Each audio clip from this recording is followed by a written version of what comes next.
আরেকটা আমল আছে 9 জিলহজ। কয়ে জিলহজ? ফজর থেকে নিয়ে 13 জিলহজ আসর পর্যন্ত আমরা কি করব? তাকবীর দিব, আল্লাহু আকবার, আল্লাহু আকবার, লা ইলাহা ইল্লাল্লাহু, আল্লাহু আকবার, আল্লাহু আকবার, লিল্লাহিল হামদ। পুরুষরা জোরে জোরে বলবে প্রত্যেক ফরজ নামাজের পরে। মায়েরা আস্তে আস্তে বলবে তাদের বাসা বাড়িতে, বলে দিবেন এটা বলা ওয়াজিব। এটা বলা কি? না বললে গুনাহগার হবে। মনে থাকবে ইনশাআল্লাহ।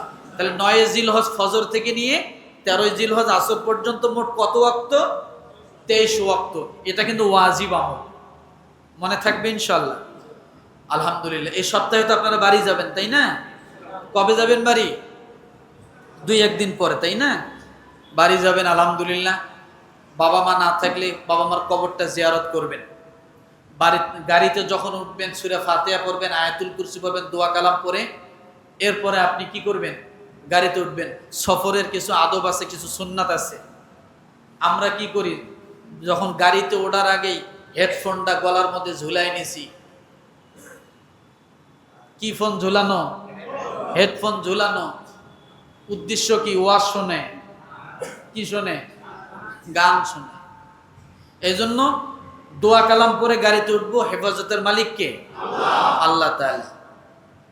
আল্লাহ তাআলা আমাদের সকলকে ভালো রাখুক, সুস্থ রাখুক, সকলের কোরবানি হজকে কবুল করুক। আল্লাহ তাআলা আমাদের সকলের জীবনের গুনাহগুলো মাফ করুক। আমিন। ওয়া আখির দাওয়ানা আলহামদুলিল্লাহি রাব্বিল আলামিন।